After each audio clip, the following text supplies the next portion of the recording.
ओम श्री शिव महापुराणे द्वितीयायां रुद्र संहितायां द्वितीय सती खंडे अथ नवमो अध्याय। हिंदी अनुवाद। ब्रह्मा जी ने कहा, जब वह कामदेव अपने अनुचरों के साथ शिव जी के स्थान पर पहुंचा, हे मुनिवर, तब जो आश्चर्यजनक घटना हुई उसे सुनो। सबको मोहित करने वाला कामदेव ने वहां पहुंचकर अपना प्रभाव फैलाकर सभी प्राणियों को मोहित कर लिया। वसंत ने भी शिवजी को मोहित करने के लिए अपने प्रभाव से सभी वृक्षों को फूलों से युक्त कर दिया। कामदेव ने रति के साथ अनेक प्रयत्न किए, जिससे सभी प्राणी उसके वश में हो गए। केवल गणेश और शिवजी उसके वश में नहीं आए। वसंत सहित कामदेव ने जब सभी प्रयास व्यर्थ हो गए, तब वह घमंड रहित होकर लौटकर अपने स्थान को चला दिया। अहंकार रहित तथा उदासीन वह कामदेव मुझ ब्रह्मा को प्रणाम कर गदगद स्वर से कहने लगा। कामदेव ने कहा, हे ब्रह्मा जी, योग में तत्पर शिव जी को मोहित कर पाना कठिन है। शिव जी को मोहित करने की शक्ति ना मुझ में ना और किसी में है। हे ब्रह्मा जी, मैंने अपने मित्र वसंत तथा रति के साथ शिव जी को मोहित करने के अनेक उपाय किए, किंतु वे सब व्यर्थ गए। हे ब्रह्मा जी, हम लोगों ने शिव जी को मोहित करने के लिए जो जो उपाय किए हैं उन्हें मैं कह रहा हूँ, आप सुनिए। जब शिव जी समाधि धारण कर अपने आसन पर बैठे, उस समय शीतल तथा सुगंधित अत्यंत वेगवान वायु से सबको प्रतिदिन मोहित करने वाले मैंने शिव जी को बड़े प्रयत्न से समाधि से विचलित कर देना चाहा। अपने पांचों बाणों तथा धनुष को लेकर मैं शिव जी के गणों को मोहित करने लगा। मेरे प्रवेश करने मात्र से सभी प्राणी मेरे वशीभूत हो जाते हैं, किंतु शिवजी तथा उनके गणों पर कोई प्रभाव नहीं पड़ता। हे ब्रह्मा जी, जब शिवजी हिमालय पर्वत पर गए, उसी समय मैं रति तथा वसंत को लेकर वहां पहुंचा। जब शिवजी सुमेरु पर्वत पर, नागेश्वर पर्वत पर तथा कैलाश पर्वत पर गए, तब मैं उनके पीछे पीछे अपने मित्रों के साथ वहां गया।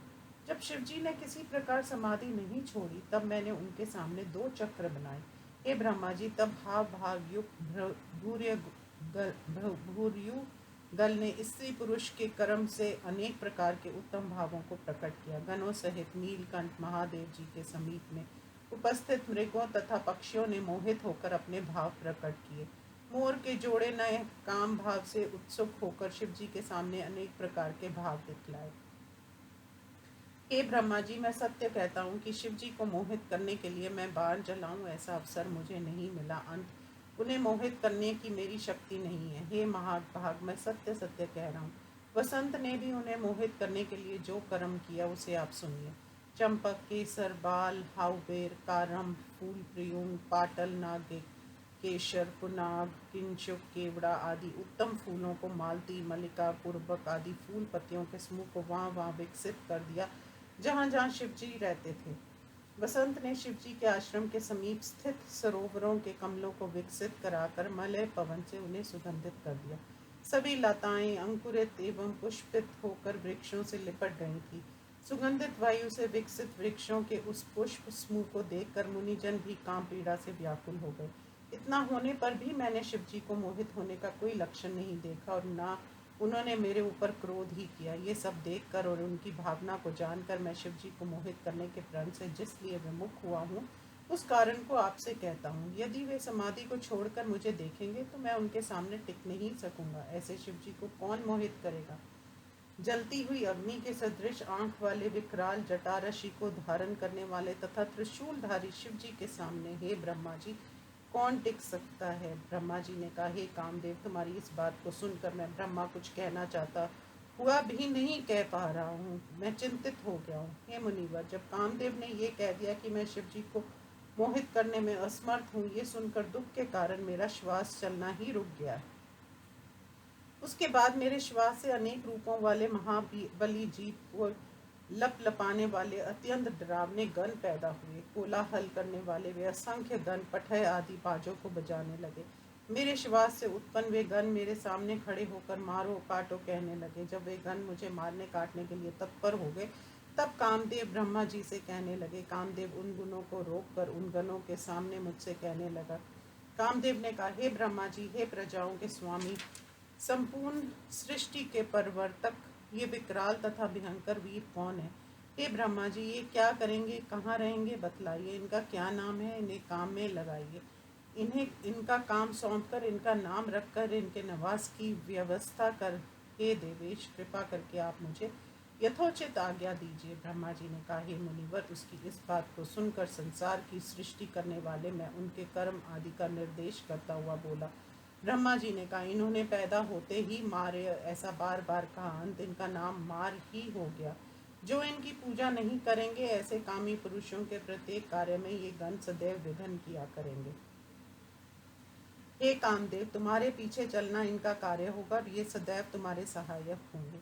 आप अपने कार्य की सिद्धि के लिए जहाँ जहाँ जाएंगे, वे वहाँ वहाँ सहायता के लिए आपके साथ जाएंगे। तुम्हारे अस्त्र के वश में रहने वालों के मन में ये भ्रम पैदा कर देंगे और ज्ञानियों के ज्ञान मार्ग में सदा विघ्न डाला करेंगे। ब्रह्मा जी ने कहा, हे मुनिवर, मेरे इन वचनों को सुनकर रति के साथ वे कामदेव कुछ प्रसन्न हुआ। वे सभी गण मेरी बात को सुनकर कामदेव और मुझे घेर कर अपनी इच्छा के अनुसार स्वाभाविक रूप में वहां बैठ गए। उसके बाद ब्रह्मा जी ने प्रेम पूर्वक कामदेव से कहा, तुम मेरी आज्ञा से इनको साथ लेकर पुण्य शिव जी को मोहित करने के लिए जाओ। तुम माँ गणों के साथ मन लगाकर ऐसा प्रयत्न करो कि जिससे शिव जी के मन में स्त्री प्राप्ति की इच्छा उत्पन्न हो जाए। हे नारद, ये वचन सुनकर कुछ गौरव का अनुभव कर नम्रता से प्रणाम कर मुझसे कामदेव फिर बोला। कामदेव ने कहा, हे तात, पहली बार भी मैंने शिव जी को मोहित करने के लिए पूर्ण प्रयत्न किया था। वे ना तो तब मोहित हुए ना अब होंगे, परंतु आपके वचनों को महत्व देता हुआ आपकी आज्ञा से मार्गनों को तथा अपनी पत्नी को लेकर मैं फिर वहां जाऊंगा। हे ब्रह्मा जी, मेरे मन में यह निश्चय है कि मैं उन्हें तो मोहित नहीं कर पाऊंगा। मुझे शंका है कि कहीं वह मेरे शरीर को भस्म न कर दें। हे मुनिवर, ये कहकर कामदेव वसंत तथा रति को साथ लेकर भयभीत होकर मार्ग गणों के साथ शिव के स्थान को गया। कामदेव तथा वसंत ने पहले की भांति बहुत प्रकार से बुद्धिपूर्वक अपना प्रभाव दिखलाया। मार्गनों ने भी बहुत प्रकार के उपाय किए, किंतु परमात्मा शिव जी मोहित नहीं हुए।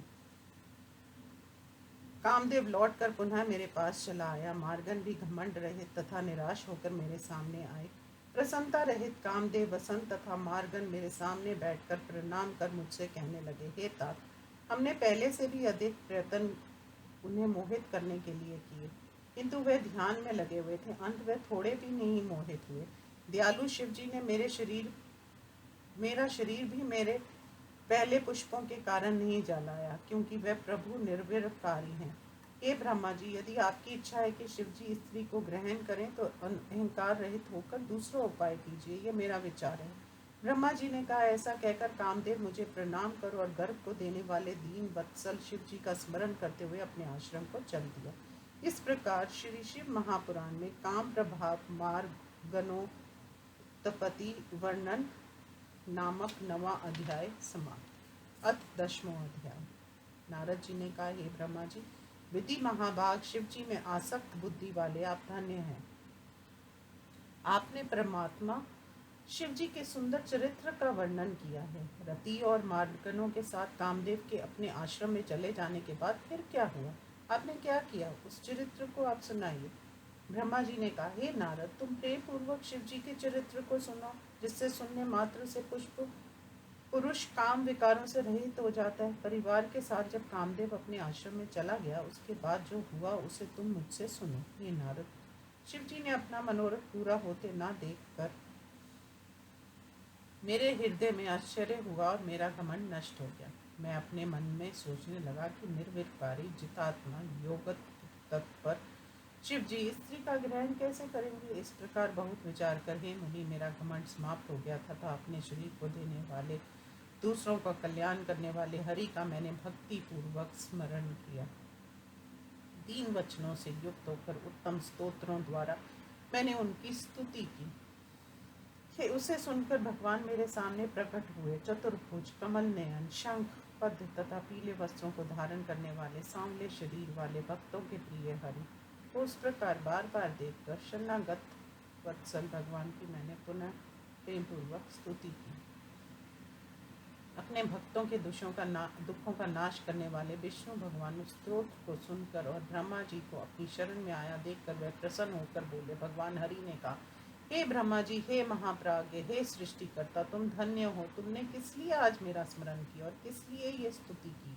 कौन सा महान दुख खा पड़ा है, मुझसे कहो, मैं उसे शांत करूंगा, इसमें कोई संदेह नहीं है। ब्रह्मा जी ने कहा। भगवान विष्णु के इस प्रकार के वचनों को सुनकर कुछ प्रसन्न मुख होकर हाथ जोड़कर प्रणाम कर मैंने कुछ कहा। ब्रह्मा जी ने कहा, हे देवताओं के देवता, लक्ष्मीपति, सबको सम्मान देने वाले, मेरी बात सुनिए और सुनकर हमारे दुखों को दूर कीजिए और हमें सुखी कीजिए। हे विष्णु जी, मैंने वसंत तथा मार्कंड सहित कामदेव को शिव जी के पास उन्हें मोहित करने के लिए भेजा था। उन्होंने भी अनेक उपाय किए, किंतु योगी तथा समरदर्शी शिव जी के ऊपर वे सभी उपाय निष्फल रहे। इस प्रकार मेरे वचनों को सुनकर शिव तत्व को जानने वाले ज्ञानी, विज्ञानी तथा संपूर्ण कामनाओं को पूर्ण करने वाले चकित होकर मुझसे कहने लगे।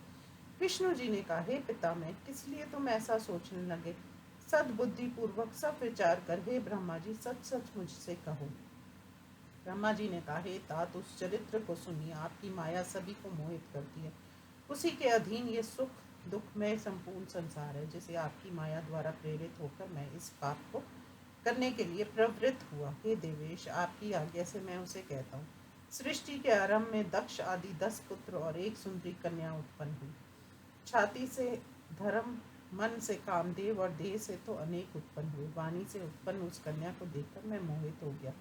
आपकी माया से मोहित होकर मैंने उसे कुदृष्टि से देखा। उसी समय शिव जी ने आकर मेरी और मेरे पुत्रों की निंदा की। हे नाथ, परम प्रभु शिव जी ने हम सबको धिक्कार दिया और ज्ञानी, योगी, भोगी, विजेतेंद्रिय मुझ पे भी अपना अपमानित किया। हे हरि भगवान, मेरा पुत्र होकर शिव ने मेरे सामने मेरी निंदा की, इसका मुझे अत्यंत दुख है। ये मैंने आपके सामने कह दिया। हे केशव, ये वे यदि पत्नी का ग्रहण कर लें तो मेरे दुख दूर होकर मैं सुखी हो जाऊंगा, इसलिए मैं आपकी शरण में आया हूँ। ब्रह्मा जी ने कहा, संसार के रचयिता मुझे ब्रह्मा के वचनों को सुनकर भगवान मधुसूदन हंसकर मुझे प्रसन्न करते हुए कहने लगे। विष्णु जी ने कहा, हे ब्रह्मा जी, सभी प्रकार के संदेहों को दूर करने वाले वेद तथा शास्त्रों द्वारा अनुमोदित मेरी यथार्थ बात को तुम सुनो। हे ब्रह्मा जी, संपूर्ण वेदों के वक्ता, संपूर्ण सृष्टि के रचयिता, तुम आज अत्यंत मूर्ख बुद्धि वाले कैसे हो गए हो? हे मूर्ख बुद्धि, तुम अपनी मूर्खता को छोड़ो, तुम ऐसा मत सोचो। संपूर्ण वेद क्या कहते हैं? सद्बुद्धि से उसे स्मरण करो। हे दुर्बुद्धि, तुम परमेश्वर रुद्र को अपना पुत्र समझ रहे हो। तुम वेद वक्ता हो, फिर भी तुम्हारा संपूर्ण ज्ञान भूल गया है। शिव जी को सामान्य देवता मानकर तुम उनसे वैर कर रहे हो। तुम्हारी सद्बुद्धि समाप्त होकर आज तुम्हें दुर्बुद्धि आ गई है। वेदों में वर्णित कल्याणकारक तत्व रूप सिद्धांत का ठीक ठीक निर्णय करके मैं तुमसे कहता हूँ, तुम शांति चित होकर उसे सुनो। शिव जी ही सबके कर्ता, पालक तथा विनाशक हैं। वे ही पर से भी पर हैं। वे ही पर ब्रह्मा, परेश, निर्गुण और नित्य हैं। अवर्णीय, विकार रहित परमात्मा, दैत्व भाव से रहित, अच्युत, अनंत, अनंत कर स्वामी, व्यापक परमेश्वर, सृष्टि, स्थिति तथा विनाश को करने वाले, तीनों गुणों से युक्त विभु, ब्रह्मा, विष्णु, महेश, ये तीनों वही हैं और वे सत्व, रज, तम गुणों से परे हैं। माया से पृथक रहने वाले, निर्ही माया स्वरूप, माया करने में चतुर, सगुण होने पर भी स्वतंत्र, अपने में ही आनंदित रहने वाले तथा निर्विकल्पक समाधि में स्थिर रहने वाले हैं। अपने में ही रमन करने वाले, निर्द्वंद भक्त के अधीन रहने वाले, सुडौल शरीर वाले योगी, सदा योग में तत्पर, योग मार्ग को दिखलाने वाले, सबके घमंड को दूर करने वाले, संपूर्ण लोकों के स्वामी, सदा दीनों के प्रति दया करने वाले, इस प्रकार के स्वामी हैं। उन्हें तुम अपना पुत्र समझते हो। ऐसी मूर्खता को छोड़ो, उनके शरण में जाओ, सब प्रकार से शिव जी का भजन करो। प्रसन्न होने पर वे तुम्हारा कल्याण करेंगे। यदि तुम्हारा ये विचार है कि शिव जी पत्नी का वरण करें, तो शिवा का ध्यान करके और शिव जी का स्मरण करते हुए तुम कठोर तप करो। अपने कार्य की सिद्धि के लिए हृदय में शिवा का ध्यान करो। यदि वे प्रसन्न हो जाएंगे तो तुम्हारी सभी कार्य पूरे हो जाएंगे। यदि शिवा सगुण अवतार लेकर इस संसार में किसी की कन्या होकर उत्पन्न होगी, तो वह निश्चित ही शिव जी की पत्नी होगी। हे ब्रह्मा जी, आप दक्ष प्रजापति को आज्ञा दीजिए, वे अपने घर में उसे पैदा करने के लिए यत्न पूर्वक तपस्या करें। हे तात, शिव और शिवा को भक्त के अधीन समझना चाहिए। पर ब्रह्मा स्वरूपी ये दोनों अपनी इच्छा से सगुण रूप धारण कर लेते हैं। ब्रह्मा जी ने कहा। ऐसा कहकर उसने अपने प्रभु ईश का स्मरण किया और उनकी कृपा से ज्ञान को पाकर उन्होंने मुझसे कहा, विष्णु जी ने कहा, हे ब्रह्मा जी, उनकी इच्छा से उत्पन्न हुए हम दोनों की प्रार्थना करने पर शिव जी ने जो कहा था उसका स्मरण करो। वे तुम्हें सब भूल गया। शिव जी की वह माया धन्य है जिससे संपूर्ण संसार मोहित रहता है। उसे शिव जी के बिना कोई नहीं जान सकता। जब निर्गुण शिव जी ने अपनी इच्छा से सगुण रूप धारण किया, तब हम दोनों को पैदा कर अपनी शक्ति में विहार करने वाले अव्यय सृष्टिकर्ता शिव जी ने तब तुम्हें सृष्टि करने की और मुझे उसका पालन करने की आज्ञा दी थी।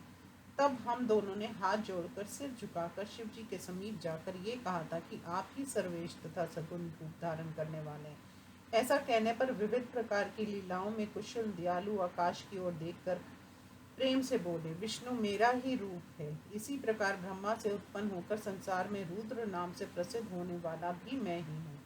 वह मेरा पूर्ण लय करता, समस्त गुणों का स्वामी, निर्विशेष तथा सुयोगों को करने वाला, सबका पूजनीय है। ब्रह्मा विष्णु शिव मेरे ही रूप हैं। विशेषकर हर मेरा पूर्ण रूप है। इस प्रकार उमा के भी तीन रूप होंगे। विष्णु की पत्नी लक्ष्मी, ब्रह्मा की सरस्वती और पूर्ण रूप सती रुद्र की पत्नी होगी। विष्णु जी ने कहा, इतना कहकर सब पर कृपा करके शिव जी अंतर ध्यान हो गए। उसके बाद हम भी सुखी होकर अपने अपने कार्यों में लग गए। हे ब्रह्मा जी, कुछ समय बाद हम दोनों स्त्री सहित हो गए और शिव जी ने रुद्र नाम से कैलाश में अवतार लिया है। हे ब्रजेश्वर, अब तुम उनके उत्पन्न होने का प्रयत्न करो जिससे शिवा नामक सती का जन्म हो। अत्यंत दया के साथ विष्णु जी इतना कहकर अंतर ध्यान हो गए। तब मैं अहंकार से मुक्त होकर अत्यंत प्रसन्न हुआ। इस प्रकार श्री शिव महापुराण में ब्रह्मा विष्णु संवाद नामक 10वां अध्याय समाप्त। ओम नमः शिवाय।